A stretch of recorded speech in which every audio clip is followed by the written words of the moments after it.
అధ్యాయం తీసి రెడీ అవ్వచ్చు. మా మరొకసారి మీ అందరూ పొందున్నారు. ప్రైజ్ లార్డ్, ప్రైజ్ లార్డ్, హల్లెలూయా. అది అలా చెప్పాలా? మరొకసారి చెప్పండి గట్టిగా, హల్లెలూయా. అది నువ్వు చెప్పింది అది ఎందుకు చెప్పండి. యేసు ప్రభు ఉన్న దగ్గరేమో ఒక డిస్కషన్ జరిగిందంటే సంపాదించుట అనే అంశం మాట్లాడుకుంటున్నారు కొంతమంది యేసు ప్రభు కాలంలో. సహజంగా అది తప్పైతే కాదు. మనుషులు బ్రతకడానికి నేను మార్పు సువార్త 8వ అధ్యాయం తీసి ఉంచమని చెప్పాను. ఇది వచ్చి నేను చెప్తాను. ఇక్కడ విషయం ఏంటంటే యేసు ప్రభు టైంలో అయ్యా జాగ్రత్తగా వినండి. ఒక సందర్భం అక్కడ మాట్లాడుకుంటున్నారు. సంపాదించుకుంటా లేదా కష్టపడుట, అది వ్యాపారం, వ్యవసాయం, ఏదైనా. మన భారతదేశం, ప్రత్యేకంగా మన ఆంధ్రప్రదేశ్లో కోటి విద్యలో అది సేవ అనేది దేవుడి కనుక కోటి ఒకటే, కోటి ఒకటే. ఎందుకంటే గవర్నమెంట్ లిస్ట్ అప్ చేసినప్పుడు మీ వర్క్ ఏమిటి అన్నప్పుడు సేవ అంటే రాయలేదు. ఎందుకంటే ఆ కోర్టులో లేదు. అది లేబర్లోనే రాయాలి. మీరేం చేస్తారండి? సేవ చేస్తారంటే పాస్టర్ అండి అని అనుకోండి. అయితే దేంట్లో నింపాలి? మీ వృత్తి ఏంటి అని రాసింది. ఏమవుతుంది? వ్యాపారం, మీరు వ్యాపారం చేస్తున్నారు, వ్యవసాయం, రైతు, ఇంకేదో ప్రాబ్లమ్స్ రాస్తారు. మీరు ఏదైనా అడుగుతారు, సేవ చేస్తారు. అది ఆ లిస్టులోనా? ఎన్ని లిస్టులో లేదు? కోటి లిస్టులో అది లేదు. అర్థమైందా? ఇలాంటి డిస్కషన్ ఒకటి, బ్రతకడానికి మనుషులు ఏం చేయాలా అన్నటువంటి డిస్కషన్ వచ్చినప్పుడు యేసు ప్రభు దగ్గర యేసు ప్రభు ఒక మాట అన్నారు. మార్క్స్ వార్త 8వ అధ్యాయం తీశారు కదా, 36వ వచనం చదువుకున్నాం.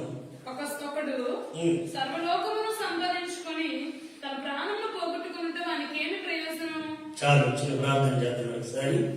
పరిశుద్ధుడానికి వందనాలు, స్తోత్రాలు, స్తుతులు. వాక్యం ద్వారా మీరు మాతో మాట్లాడారు అయ్యా. మీ నామానికి మా ద్వారా మహిమ తెచ్చుకుని వినగల చెవి, గ్రహించు మనస్సు, అంగీకరించు ఆత్మ అనుగ్రహించి మహిమ పొందమని యేసు నామములో అడిగి పొంది ఉన్నాం పరమ తండ్రి. దేవునికి స్తోత్రం. అడిగి చెప్పకూడదు. దేవుని నామం మహిమ.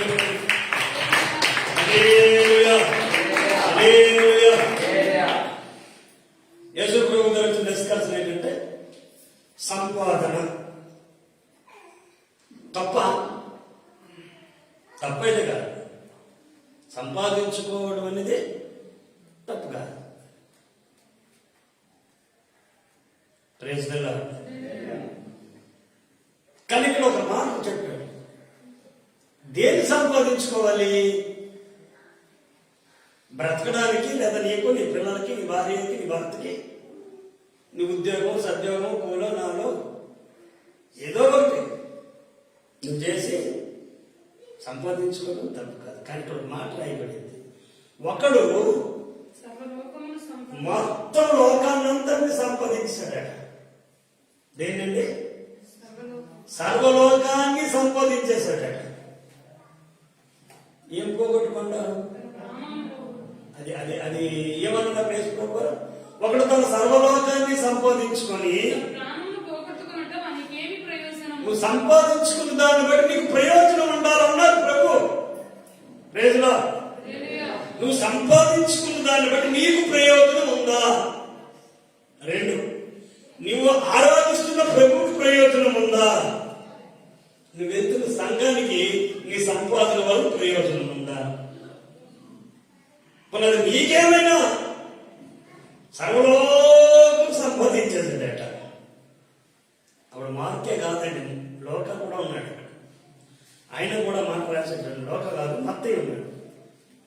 మత్తయి కూడా ఉన్నాడు. 16వ అధ్యాయం 26వ వచనంలో రాశాడు ఆ మాట. ఇక్కడ మార్క్ ఏమాటైతే రాశాడు, మత్తయి గారు ఒక మనుష్యుడు ఏమమ్మా? లోకమంతయు ఇప్పుడు బాధ అంతే. తన తన ప్రాణాన్ని పోగొట్టుకుంటే తనకేమి ప్రయోజనము? ఇప్పుడు సంపాదన కోసం ఒడిపాటు చేసేసుకుంటూ వచ్చిందా దేంట్లోకి వెళ్ళిపోద్ది? దానికి వెళ్ళిపోతుంది. సంపాదించుకుంటున్నాడు, తనకు ప్రయోజనం లేని సంపాదన అయిపోతుంది. దానికే ట్రీట్మెంట్ చేస్తున్నాడు యేసుప్రభు వారు. నువ్వు సంపాదించుకోవడం తప్పు కాదు, అన్నిటితో సంపాదించి అన్నిటికీ ముడికి పెట్టారు. అది వేదాంతిసినట్టే వడ్డీనికి అయిపోతుంది. లేదా అంటే చెప్పాలి, నీకు సంబంధం లేకుండా అయిపోతుంది అంతే. ప్రభువారు దాన్ని గుర్తించి ఆ మాట వాడారు. ఏమంట ఆ మాట గుర్తించి, ఓకే మీరు లోకంలో ఏవేవో సంపాదించిన భూములు, పుట్టలు, ఆవులు, ఎద్దులు, అది తప్పు కాదు, కానీ దాని వలన నీకు నిష్ప్రయోజనం అవుతుంది. ఏమవుతుంది అంటే నీకు బెనిఫిట్ లేనటువంటి సంపాదన. అది ఏం చెప్పారు కదా, వాక్యం చూపిస్తున్నారు దేవుడు.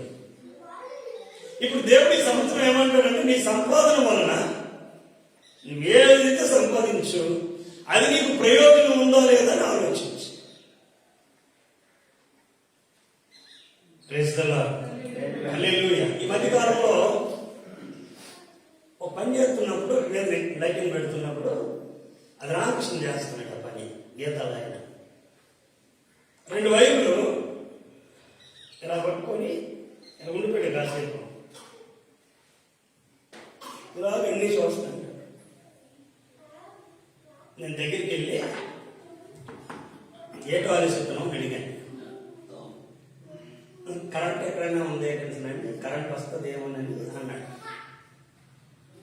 కరెంట్ రావడం నువ్వే కదా పెట్టాలి, కరెంట్ ఎవరు పెట్టారు అంటేనట. ఏ పని చేసినా 3 గుర్తొస్తారట. 3 గుర్తొస్తారట. మొట్టమొదట నేను పని చేస్తాను, ఇది నాకు నిష్ప్రయోజనం అయితే నేను నా దేవుడికి మహిమ లేనట్టుగా మారిపోతానేమో, నా వల్ల మహిమ లేకుండా అయిపోద్దేమో దేవునికి. ఒకవేళ నేను చేసిన దానివల్ల నాకు నష్టం కలిగితే నన్ను కనిపెట్టుకుంటున్న నా భార్య ఏమవుతుందో, తనకు నాకు పుట్టిన కుమార్తె ఏమవుతుందో అని ఆలోచించుకోవడం అలవాటు అవుతుందా ఇక్కడ అన్నాడు. ఎక్కడ కూడా అన్నాను, అలవాటు అయిపోయిందా? నువ్వు ఏ పని చేసుకుంటున్నా, నేను ఈ పని చేస్తున్నాను, ఇది నాకు ప్రయోజనమా? సాయంకాలం వరకు నేను ఇది పని చేస్తే నాకు ఇది ప్రయోజనమా కాదా అన్నదానికంటే దీనివల్ల ఒకవేళ నాకు నిష్ప్రయోజనం అయితే నా దేవుని ఎదుటి నేనేమవుతాననే భయం మొదట. రెండోది, నన్ను కనిపెట్టుకుని నాతో ఉన్న భార్య ఏమవుతుంది అనేది, మాకు పుట్టిన పాప ఏమవుతుంది అన్నటువంటిది అది నేను ఆలోచిస్తాను. పాస్టర్ గారు అన్నాడు. అది నాకు గుర్తొచ్చి అలా ఆగిపోయానండి అన్నాడు. దేవుడి పని చేయడం అంటే నీకు ప్రయోజనమే, నీకు ఇది నిష్ప్రయోజనం ఏముండదుగా, నీకు నష్టమే ఉండదు. ఎందుకంటే అవును, నీవు తీసుకునే నిర్ణయం నీకు అన్ఫిటా బెనిఫిటా అది నువ్వేమైతే చేయి. సంఘటనలారా సేవకుడు చూడదు, సేవకులను చూడదు, సంఘం చూడదు. ఈ వారంలో నువ్వేసిన ఆశారని కూడా చూస్తారు. వైకుంఠ పలాడు ఒకడు 30 50 అక్కడ తీసేస్తున్నాడు ఒకడు. ఈ అష్టశామాట్లు, చదరంగాలు, ఇంకేమాట్లు. నేను చేస్తుంది ఎక్కడికో వెళ్ళాం మొన్న ఈ మధ్యనే, ఎవరో ప్రార్థనకి వెళ్ళాం, బాగోలేదండి. ఏడ్సయ్యాలో తిరిగి తోటలంట, చెట్లంట, తొక్కులంట, తోళ్ళంట వెళ్ళిపోతాను. పండగ తెలియదు, దెయ్యాలన్న చుట్టూ కూర్చొని తీరేమో ఊళ్ళకి వెళ్ళిపోయి ఆ ఏంటి అడవులకు వెళ్ళిపోయి పెద్దలందరూ వచ్చి అక్కడ కూడా అడవులకు చూస్తాను. నాకు అసలు పెద్దలందరూ వచ్చి అక్కడ ఉన్నారా, మెరిగినందరూ అడవులకు వెళ్ళిపోతారు. నీట్గా బట్టలే చేసుకొని, చక్కగా బట్టలే చేసుకొని ఎటు వెళ్ళిపోతారు, వెళ్తారు కదా, అట్లా వెళ్ళిపోతారు. ఏసన్నంతారు పెద్దలందరూ చెట్లు కూర్చొని దిగినది తొప్పలంట తోలన్నారు. ఇల్లు అక్కడ లేదు, అక్కడ బిర్యానీ ఆ బిర్యానీ డ్రింక్ బాక్స్లో అన్నీ పెట్టుకొని తెల్లారు ఎక్కడికైతే వెళ్తాడు దరిద్రం అక్కడికే వెళ్తాడు. చిచ్చి చిచ్చి వాడు అక్కడే కాదు, ఇంకా ఒక బ్యాచ్ ఏముంటుంది దాని పేరు చెప్పారమ్మా, బిగ్ ఫెస్టివల్, పెద్ద పండుగ. చిచ్చి చిచ్చి యాదంట మీరు కూడా దూరిపోతాడు. బొమ్మ బొరుసు, చర్చిలో బొమ్మ, ఇంటికాడ బొరుసు. చెయ్యి మారాలా మారాలా హల్లెలూయా. వెళ్ళిపోతుంటారు దేవుడు పెట్టినప్పుడు ఆ ఏరియాకి సంబంధించి చెయ్యలేదు అంటారు. నీ చెరువు దగ్గర ఇంకేంటి పని, ఆడికేంటి పని, సొంతానికి వెళ్ళాడు అంతే. ఆ తప్పు వాళ్ళు పాటించుకుంటారు, సొంతానికి వెళ్ళి ప్రేక్షరా. అది నీకు సెలవు, అది నీకు వర్కౌట్ కాదు, అది నీకు నిష్ప్రయోజనం. ప్రేక్షరా సరే వెళ్ళాడు. ఆ దరిద్రం కనుక్కోవడం చేసేస్తుంది. కొత్త సాయంకాలం అలగాడు, ప్రభువా మా స్నేహితుడు రాగా రాగా రాగా రాగా సంవత్సరం ఒకసారి వస్తున్నట్టు, వెళ్ళకపోతే ఓకే వెళ్ళినాను, పర్లేదు తప్పు కాదు వెళ్ళు. కానీ వెళ్ళినందుకు నువ్వేం చేస్తున్నావు, నువ్వు రావాలి కదా, నువ్వు చేయాల్సినవన్నీ చేసి ఇయ్యాడు. ఆడ్డాడు, ఆట సరుస్తాడు, పంచుతాడు, పంచేసి మిగతా వాళ్ళ నుంచి వెళ్ళిపోతాడు. పంచడంలో బాగా పంచుతాడు కానీ ఆడున్నాడు అక్కడ. మరి పంచడం ఏంటి, వండడం ఏంటి, అక్కడికి ఎందుకు వెళ్ళామంటే ఆడేదా మంచి మంటలు వాడుకుంటాం, మనం వెళ్ళిపోతుంది. చీచి ఒకడు సర్వలోకం, లోకంలో ఏముందండి, లోకంలో డబ్బు సంపాదించి, బియ్యం సంపాదించి, ధాన్యం సంపాదించి, ఏమి సంపాదించి ఇది కాదు, లోకాన్ని సంపాదించుకుంటే అందులో ఏముంది, శరీరాశ, నేత్రాశ, జీవితం. లోకమును దాని ఆశ గతించిపోతాయి. వీళ్ళకి ప్రేమ పొందారు భక్తున్నారు అడిగితే అన్నిటికీ పిలుస్తారు కదా, అందరూ వస్తారు కదా, మనం వెళ్ళాలి కదా. నాకు అర్థమైంది, నేను సత్యం పోయడానికి కూడా ఉండాలి కదా, సమయంలో చర్చి పెట్టులు ఉంటారో ఉండరు, మరి ఆలయంలో రావాలి కదా, మరి అందరికి వెళ్ళాలి మంచిది. ఆ పెట్టి మోయడానికి వాళ్ళు వస్తారు కదా, గ్యారెంటీ ఉంటే వెళ్ళాలి. దేవునికి స్తోత్రం. లోకాశ, శరీరాశ, జీవగుణము, లోకమును దాని ఆశ ఏమైపోతుంది అంటే గతించిపోతుంది.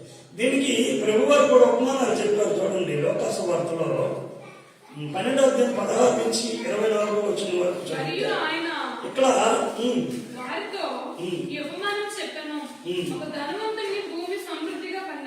దేవునికి స్తోత్రం. ధనవంతుడి భూమి సమృద్ధిగా పండింది.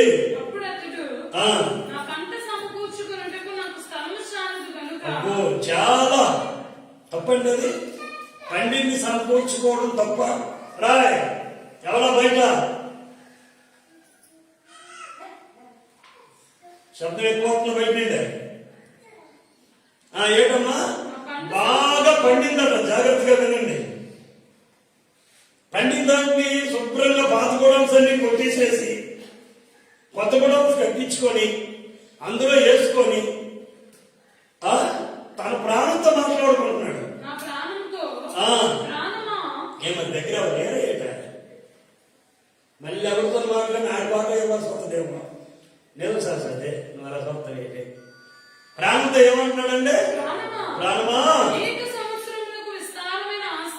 ఓ ఒక్కరోజు పండించిందే, అనేక సంవత్సరాలకు విస్తారమైన ఆస్తి నీకు సమకూర్చబడింది. ఓసి తినుము త్రాగుము, ఎక్కువైతే డయేరియా, ఎక్కువ మెడికల్ క్యాంప్ పెట్టినా అంటున్నా. పండుగ అయిపోయినాక వారాలు అయిపోయినాక మెడికల్ క్యాంప్ పెట్టారు. ఎందుకు, ఊర్లో డయేరియా వాళ్ళకి ఈరోజు తినుము అనుకుంటాడు.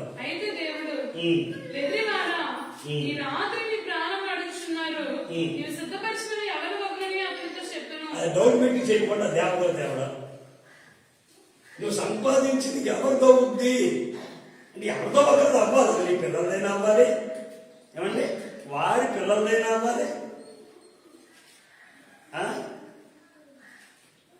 అటువంటి దేవుడిదైనా అవ్వ. దేవుడి స్తోత్రం.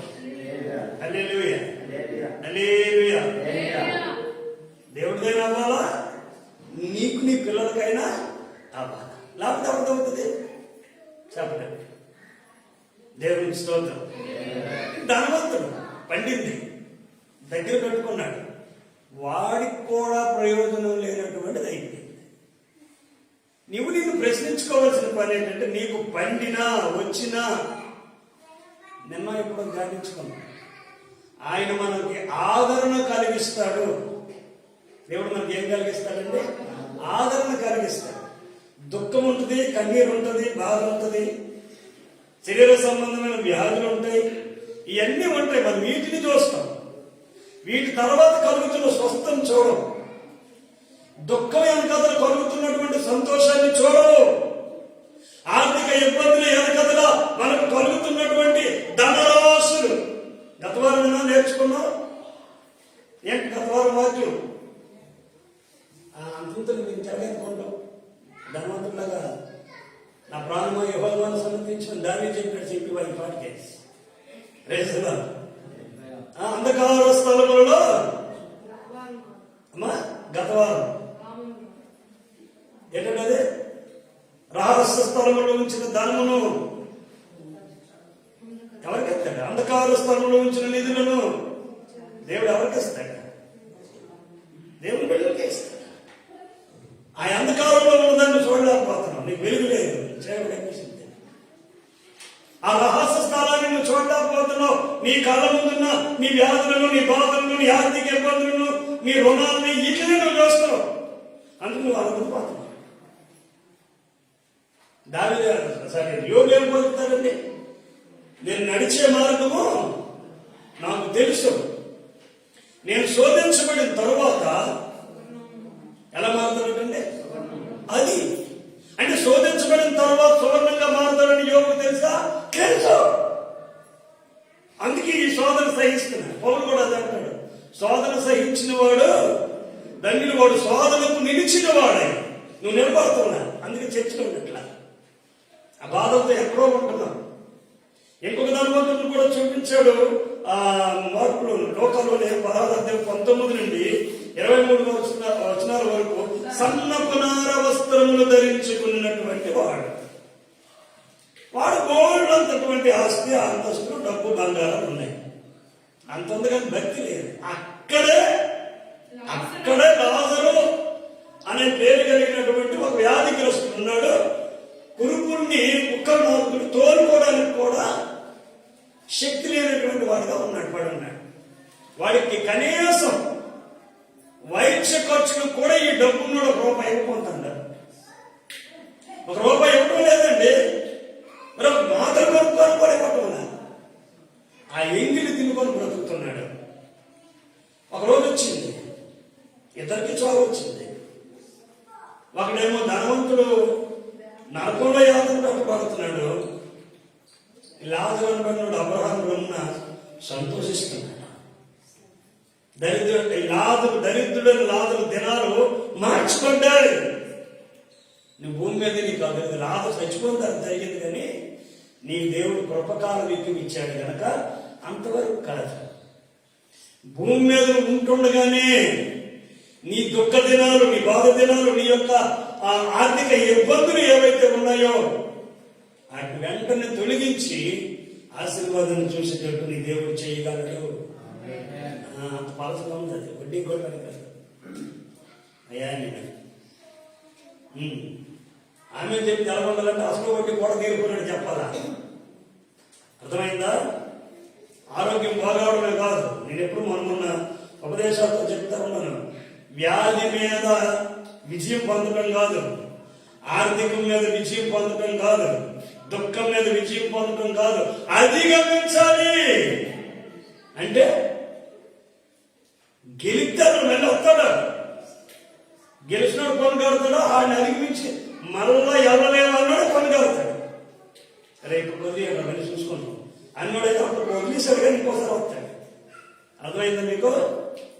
రిజలా నీవు సమస్యని జయించడం కాదు, దాన్ని ఏం జరిగింది? ఎగిరి అతనికి వెళ్ళిపోవాలి అంతే. ఇది దాటుకుంటూ దేవునికి స్తోత్రం. ఎర్ర సముద్రం ఒక ఆట అనుకోండి, పాయి కర్రతో కొట్టేసి మధ్యలో వెళ్ళిపోవడం అంతే. దాహనాత్తుంది కర్రతో కొట్టేసి రాయి కర్రతో కొట్టి యాక్షన్. ఆకాశం మీద కర్ర పైకి ఎత్తి మన్నా తిన్నారు. ఇది జరగలేదా? 2 చేపలు 5 రొట్టెలు ఎన్నా ఇవి అబద్ధమా? ఎలా చేయగలిగారు? ప్రాపర్గా కదా నువ్వు నమ్ముతున్న ప్రభు. ఏం లేదు, అక్కడ ఉన్న కూడా కొంచెం స్థిరం ఉంది, నీకు స్థిరం లేదంటే విశ్వాసంలో బలంగా నిలకడగా ఉండి మరి నిరీక్షణ, ఇది దేవుడు నాకు ఎలాగ చేయగలడు అనే ఒక నిరీక్షణ నీకుంటే ఇవి 6 లోపునే అద్భుతం చేస్తానన్నా. పలసగా చెప్పాను కానీ ఈ ఆమెను ఎంత పలస పెడితే నీకు అంత మనసుకే జరుగుతుంది. దాన్ని ఒకసారిగా చెప్పుకోవడానికి ఏముంది? దేవునికి స్తోత్రం. ఎందుకంటే సన్నపునారు వస్త్రాలు కలిగిన వాడు ధనవంతుడే. అబ్రహాం ఏం పట్టుకుని వచ్చాడండి? ఆదికాండం 24 దేవుడు ఏమని చెప్తుంది? అబ్రహామును దేవుడు అన్ని విషయాలలోనూ ఆశీర్వదించాడు. భూమి మీద లోకాన్ని సంపాదించుకోలే అబ్రహాము. ఏమంటే అబ్రహాము లోకాన్ని సంపాదించుకోలే. దేవునికి స్తోత్రం. చూడండి, పౌలు విషయానికి వచ్చాక ఫిలిప్పీయులకు రాసిన పత్రిక 3వ అధ్యాయం 7వ వచనం నుండి చదువుతారు. 7, 8, 9 పౌలు చెబుతుంది కొత్త నిబంధనలో. చూడండి, పౌలు అనబడినటువంటి భక్తుడు ఏమంటాడంటే ఏవేవి లాభకరములై ఉన్నాయో అంటే క్రీస్తు నిమిత్తము ఇంకో దగ్గర చెప్తాడు పెంటగా ఎంచుకున్నాను అన్నాడు. ఎందుకంటే పెంటగా అంటే పెంటలో పడేస్తారు కదండి. ఏమీ లేదు, నీ సంపాదనలో పేదలను గుర్తించి లేకపోతే బలహీనులు రోగులను గుర్తించి నువ్వు కొంత మదుపు పెట్టు. అది నువ్వు మొక్కేసి విత్తనం దాంట్లో ఆ పెంట చుట్టూ వేస్తారు కదా, దాన్ని ఏమో గెత్తం. మొక్కకి గెత్తం వేస్తే ఏంటవుతుందండి? గెత్తం ఎక్కడ ఉంటుందండి? పెంట మీద ఉంటుంది, ఇంట్లో ఉంటుందా? గెత్తం ఎక్కడ ఉంటుంది? బయట. మళ్ళీ అది తీసుకుని వస్తేనే పంటకి. ఏ వస్తువులను రుచిగా చూపించేది ఏ వస్తువు? ఎన్ని వస్తువులు తయారు చేసిన ఒక వస్తువు వేయకపోతే రుచి ఉంటుందా? గట్టిగా బయట ఉంటుందా లోపల ఉంటుందా? బయటనే ఉంటుంది. ముళ్ళు కూర్చున్నా, గాజు పెన్ కూర్చున్నా, రాయి కూర్చున్నా కాపాడేది ఎవరు? గట్టిగా గట్టిగా చెప్పులు ఎక్కడ ఉంటాయి? బయట ఉంటాయి. చెప్పులు బయటనే ఉంటాయి, ఉప్పు బయటనే ఉంటుంది, పెంట బయటనే ఉంటుంది. ఈ 3 పంటకు ఉపయోగపడతాయి, రక్షించడానికి ఉపయోగపడతాయి, రుచికి ఉపయోగపడతాయి, కానీ బయటనే ఉంటాయి. యెరూషలేము అనబడినటువంటి ఆ దేశానికి బయట క్రీస్తు వారు సిలువేయబడ్డారు. యెరూషలేము మధ్యలో కాదు ఆయన సిలువేయబడింది, లోకానికి బయట ఆయన సిలువేయబడి చెప్పు నీ పాదాన్ని రక్షిస్తున్నట్టుగా నీ జీవితాన్ని యేసయ్య రక్షిస్తున్నాడు. నీకు ఒక రుచికరమైన జీవితాన్ని ఇవ్వడానికి ఆయన చెప్తున్నాడు, మీరు లోకానికి ఉప్పై ఉన్నారు. దేవునికి స్తోత్రం. ఇంకోటి ఏమని చెప్పుకున్నామంటే పౌలు అంటాడు సమస్తాన్ని పెంటగా ఎంచుకున్నాను. సమస్తాన్ని గుర్తుపెట్టారా? పెంట ఎందుకు ఉపయోగపడుతుంది? పండించడానికి ఉపయోగపడుతుంది. ఉప్పు ఎందుకు ఉపయోగపడుతుంది? రుచినివ్వడానికి ఉపయోగపడుతుంది. చెప్పేందుకు ఉపయోగపడుతుంది? కోరను రక్షించడానికి ఉపయోగపడుతుంది. నువ్వు ఈ లోకానికి అలాగే పనికొస్తావు, ఇతరులను రక్షించడానికి, వాళ్ళు భరించడానికి. 2 రుచి ఇచ్చేటాడు. అందుకే దేవుడు మీరు లోకానికి వేలుగా అన్నాడు, మీరు లోకానికి ఉప్పు అన్నాడు. దేవునికి స్తోత్రం. హల్లెలూయా. ఈ 4 ధనవంతులు చూడండి. ఇంకో మాట హెబ్రీ పత్రిక అమర్త ముగించుకుందాం. హెబ్రీ పత్రిక 11వ అధ్యాయం 24వ వచనం 24-25 మోషే గురించి చెప్పబడింది. మోషే పెద్దవాడైనప్పుడు విశ్వాసమును బట్టి ఐగుప్తు ధర్మం కంటే క్రీస్తు విషయమైన నింద గొప్ప భాగ్యమని. అయ్యో 10 నిమిషాలు ఆగితే నేను ముగించేస్తాను. మధ్యలో డిస్టర్బ్ చేయగలుగుతాను. లేదా ఒక 10 నిమిషాలు మీరు వచ్చి లోపల కూర్చోండి. ప్రార్థనలు ఉన్నారు కదా, అది అర్థం చేసుకోండి దయచేసి. ఇక్కడ ఎవరి గురించి చెప్పబడిందండి? మోషేకి ఐగుప్తు ఫరో యొక్క కుమారుడు. అర్థమైన మోషే ఎవరండి? ఐగుప్తులో ఆ రాణి గారి కుమారుడు, పెంపుడు కుమారుడు మోషే. ఎక్కడ దొరికాడు? సముద్రంలో దొరికాడు కనుక మోషే అని పేరు పెట్టాడు. ఐగుప్తులో ఉన్నటువంటి రాజభోగాలన్నింటినీ విడిచిపెట్టేసి దేవుని బిడ్డలతో శ్రమ అనుభవించుట. మీకు తెలుసు, చాలా మంది దేవుని బిడ్డలు సేవకులు ఏం తిన్నారు చూసుకొని అది తింటారు. సేవకులు ఏం ఖర్చు పెట్టుకున్నారు, సేవకులు ఎలా బతికారు? ఎందుకంటే దేవుని చూపించేది, వాక్యాన్ని చూపించేది ఎవరో సేవకులు. మనకు అంత నాడలేదు, తిన్నాడా ఉన్నాడా లేదేమా అమ్మ మన చేసాడా అడిగేది ఏమో. మనం ముఖ్యమో లేదు, మనం తోడుకున్నా లేదు, మనం తిరిగి తీసుకున్నా లేదు, మనం పట్టుకెళ్ళుకున్నా లేదు. మళ్ళీ ఆదివారం వస్తే అంతే. తెలిసిన వాళ్ళు అదే పని, తిరిగిన వాళ్ళు అదే పని. దేవునికి స్తోత్రం. కానీ ఇక్కడ ఏమన్నాడంటే ఐగుప్తు సుఖభోగాల కంటే క్రీస్తు విషయమైన నింద గొప్ప భాగ్యమని ఎంచుకొని అల్పకాలము పాపభోగం అనుభవించడం కంటే దేవుని ప్రజలతో అది మేలుగా ఎంచుకున్నాడు. యోచించి ఫరో కుమారుడుగా ఉండకుండా ఫరో కుమార్తెకి ఒప్పుకోలేదండి. అది ప్రతిఫలముగా కలగబోయే బహుమానంగా దృష్టి పెట్టు. నాయన గంటసేపు బతుకులు సీఎస్ సాల్రా తెలుగురా నన్ను వదిలేదు నన్ను వదిలేదు. నేను డబ్బులేదా, నేను పెడతా, పెట్టింది చాలు నాయన, నాకు ఓడిపోతున్నాను కింద ఇల్లు అని పంపించి అలా దుష్టుడికి 4 విషయం చెప్పాడు. మొదటిది పంట పండించే ధనవంతుడు, లోకాన్ని సంపాదించాడు, ప్రయాణం ఏమైందో తెలియదు. 2 సన్నుకు నార వస్త్రములు కలిగిన ధనవంతుడు. ఏమయ్యాడంటే అగ్ని నీళ్లు చిలకల వేలుతో ఆ నీరు వేస్తే అందాన్ని చూస్తున్నాడు. అది కూడా లేదు, పోయాడు. 3వ వాళ్ళు ఎవరండి? 3వ వాళ్ళు మోషే. సరే, పౌలు ఏమని చేశాడు? సమస్తాన్ని వెంటతో ఎంచుకున్నాడు. ఇవ్వవలసిన దానికంటే ₹1 ఎక్కువ తీసుకుని పర్లేదులే అని ఎప్పుడైతే నువ్వు అన్నావు, నువ్వు దేవుడు అయిపోతావు. అలాగే దేవునికి స్తోత్రం. సాధారణంగా మనం బరువుల మీద గట్టి వెళ్తున్నప్పుడు చిన్న చిన్న వస్తువులు అమ్ముతున్న వాళ్ళు ఉంటారు. మనకు ఆ వస్తువులు అవసరం లేకుండా కొనేసుకొని అక్కడ డబ్బు ఇచ్చి వెళ్తే అది బ్రతకదు. ఎందుకంటే ఇచ్చిన ఆయన ఒక ₹20 ₹30 మిగులుతుంది. ఆ పెన్నులో ఏవో అమ్ముతారు. మనం రోడ్డు మీద వెళ్తున్నప్పుడు మనం గమనిస్తుంటే అలాగే బ్రతుకు అది మనం తీసుకొని శనక్కాయలు చిన్న చిన్న ఉంటాయా, అది బ్రతకాలకి దాని మీద ఆధారపడుతుంది. అందుకే ఆ రోడ్డు ప్రతిరోజు అక్కడే ఉంటాయి. అది గమనించాలి.